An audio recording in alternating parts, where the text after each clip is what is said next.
নমস্কার, আমি স্নিগ্ধা। আপনাদের সকলকে স্বাগত জানাই গল্পের ঝালমুড়িতে। আশা করি সকলেই খুব ভালো আছেন। আপনারা রোমাঞ্চ গল্প শুনতে ভালোবাসেন তো? অবশ্যই ভালোবাসেন।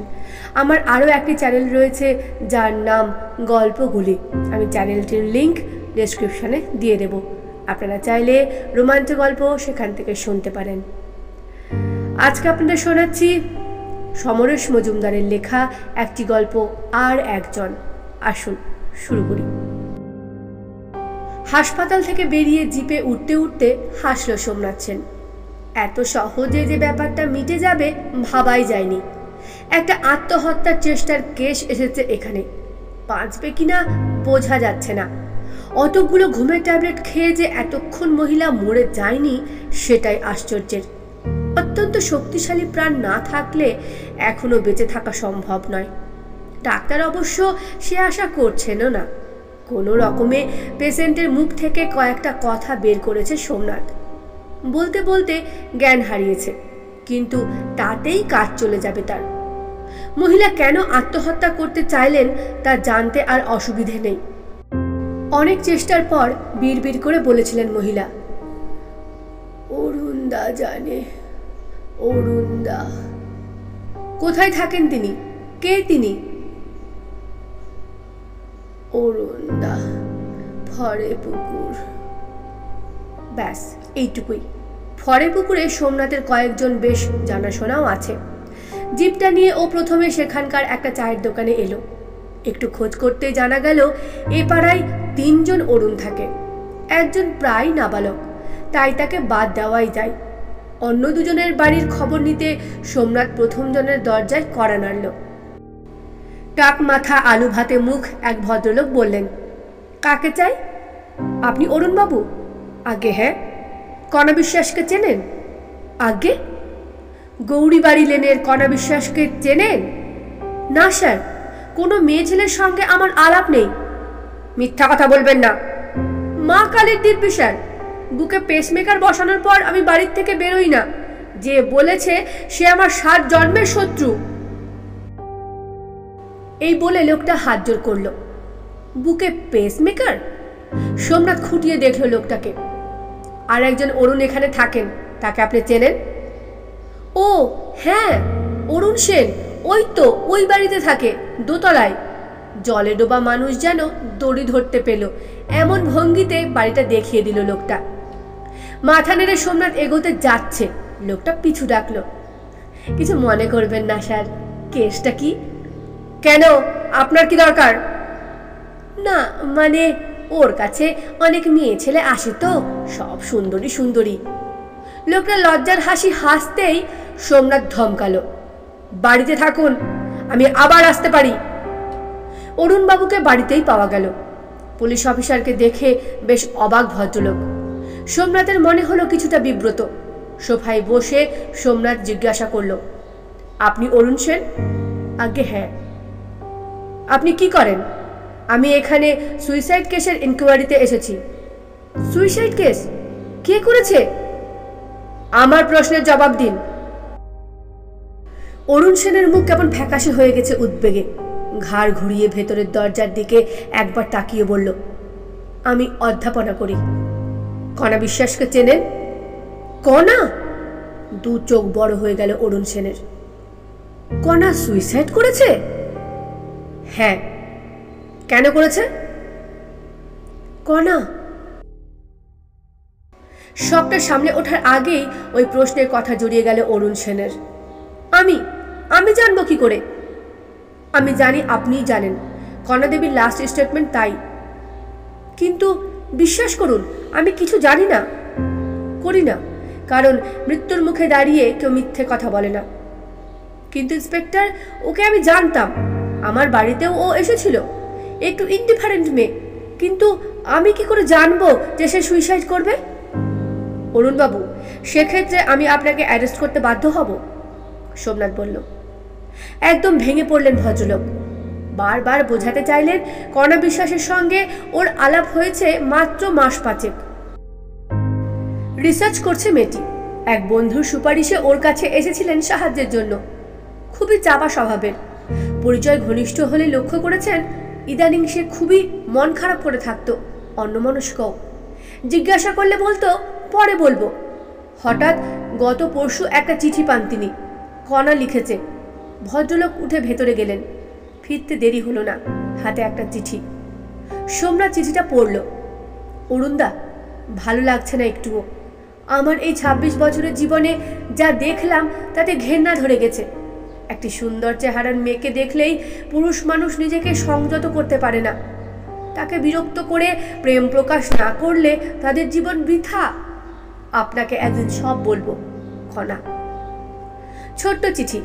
সোমনাথ ভালো করে দেখল আর কিছুর ইঙ্গিত আছে কিনা।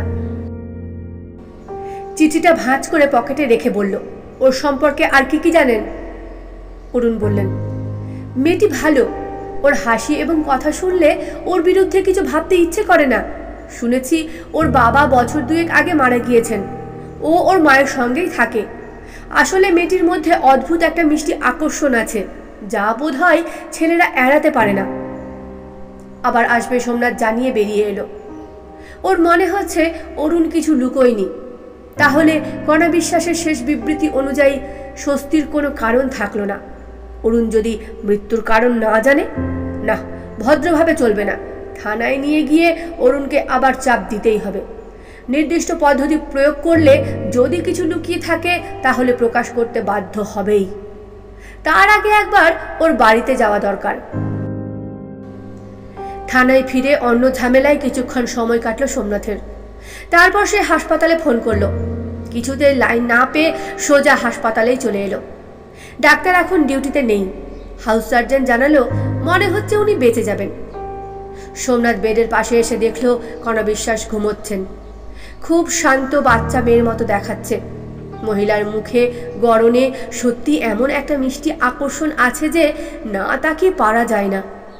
হঠাৎ চোখ খুলল কণা বিশ্বাস। ক্লান্ত দুটো চোখের দৃষ্টিতে অপরিসীম আকুতি মাখা। হাউস সার্জন বলল, এখন কথা বলবেন না। সোমনাথ মাথা নেড়ে বেরিয়ে এলো। কণা বিশ্বাসের বাড়িটা একতলায়। পুলিশের গাড়ি দেখে ভিড় জমল বাড়িতে। তাদের উপেক্ষা করে কড়া নাড়ল সোমনাথ। দরজা খুললেন যিনি, তিনি কণার মা। মুখের আদলেই তা বোঝা যায়। ভদ্রমহিলার পরনে এখনো বাইরের সাজ। বোঝাই যাচ্ছে হাসপাতাল থেকেই ফিরছেন। ওকে কথা বলাতে খুব অসুবিধাই পড়ল সোমনাথ। সামনে বসে কান্নায় ভেঙে পড়লেন মিসেস বিশ্বাস। মেয়ে কেন আত্মহত্যা করতে চাইল তা কিছুতেই বুঝতে পারছেন না তিনি। একটু শান্ত হলে সোমনাথ বলল, আপনি কেন এত ভেঙে পড়ছেন? আমি এইমাত্র শুনে এলাম উনি বেঁচে যেতে পারেন। অ্যাটলিস্ট বিপদ তো কেটে গেছে। কিন্তু কিন্তু লজ্জা লজ্জা কোনোদিনও যাবে? এই মেয়েকে কেউ আর কখনো বিয়ে করবে? কখনো? ভদ্রমহিলা চোখের জল আঁচলে মুছলেন। কেন আত্মহত্যা আপনার কিছু জানা আছে? সোমনাথ বললেন, বুঝতে পারছি না। ভীষণ চাপা ও তেমনই জেদি। কিছু হলে কাউকে বলতো না। একবার ওর পিঠে ফোড়া হয়েছিল, কার্বঙ্কল। কাউকে বলেনি, জানেন। শেষে সেটা যখন ফেটে জামা ভিজে গেল তখন টের পেলাম। কিছু মনে করবেন না। আপনার সঙ্গে ঝগড়া হয়েছিল? না, ও ঝগড়া করতোই না। কোনো কারণে বকাবকি করলে দুষ্টুমি করে হাসতো। তবে যা নিজে ঠিক করত সেটাই করত, টলানো যেত না। ওর কোনো ছেলে বন্ধুকে জানেন? মানে যে এখানে এসেছিল? বাড়িতে শুধু অসীমকেই দেখেছি, তাও 2 মাস হলো আসে না। অসীম? অসীম কে?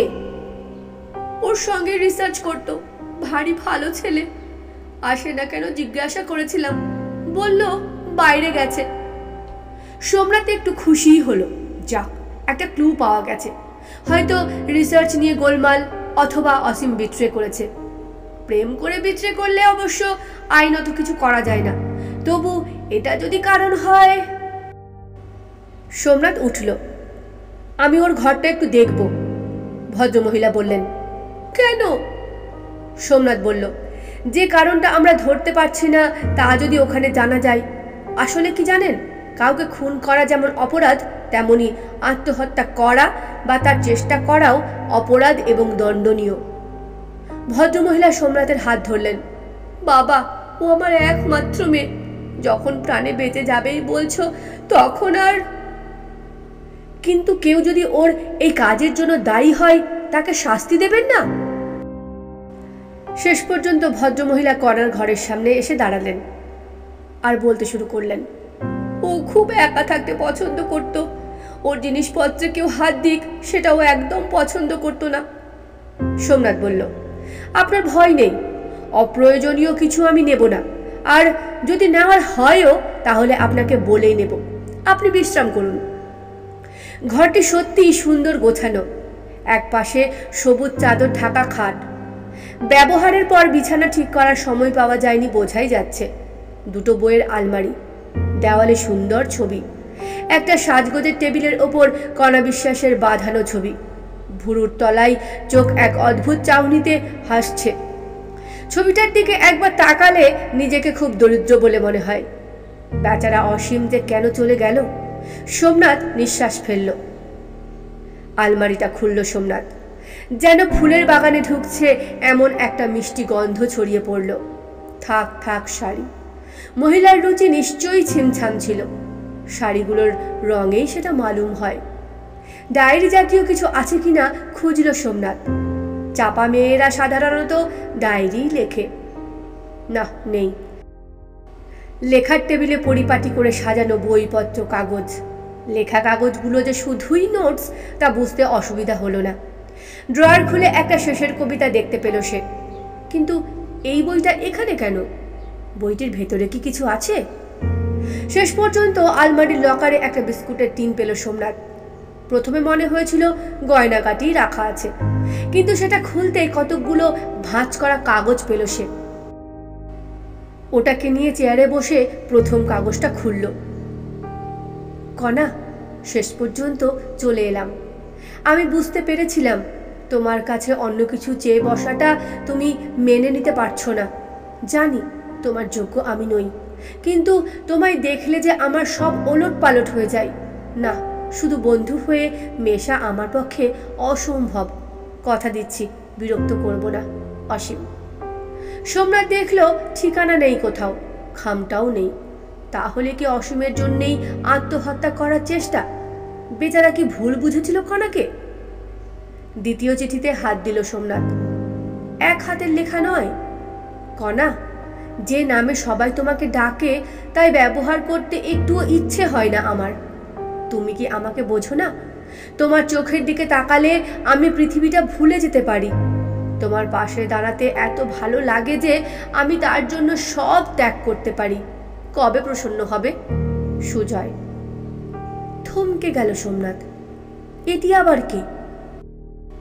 বোঝাই যাচ্ছে কণার প্রেম প্রার্থী এই লোকটির সঙ্গে কণার ভালোই পরিচয় আছে। সুজয়, কিন্তু ঠিকানা নেই। তৃতীয় চিঠিটা পড়ে নড়ে চড়ে বসল সোমনাথ।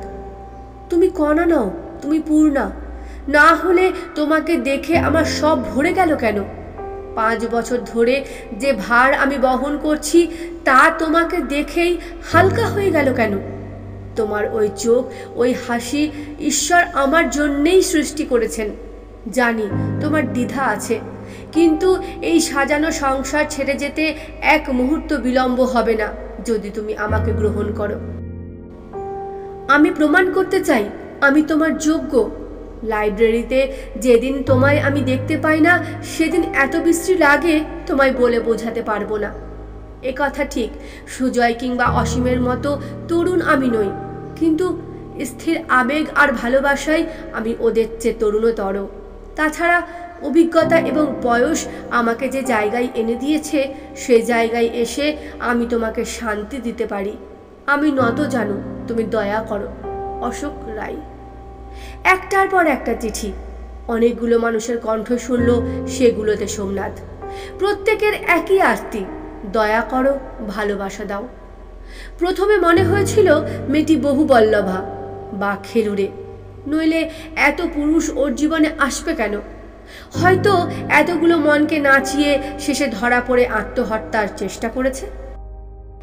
কিন্তু তাই যদি হবে তাহলে যে কোনো চিঠিতে এ ব্যাপারে মেয়েটিকে অভিযুক্ত করা হতো। কিন্তু তা তো নেই। তার বদলে দেখা যাচ্ছে প্রত্যেকেই মেয়েটিকে অনুযোগ করছে। কেন সে নিরাসক্ত, কেন সে এড়িয়ে যাচ্ছে? তার মানে এতগুলো পুরুষের সঙ্গে মেয়েটির আলাপ এবং ঘনিষ্ঠতা হয়েছে, অথচ কাউকে সে ভালোবাসেনি।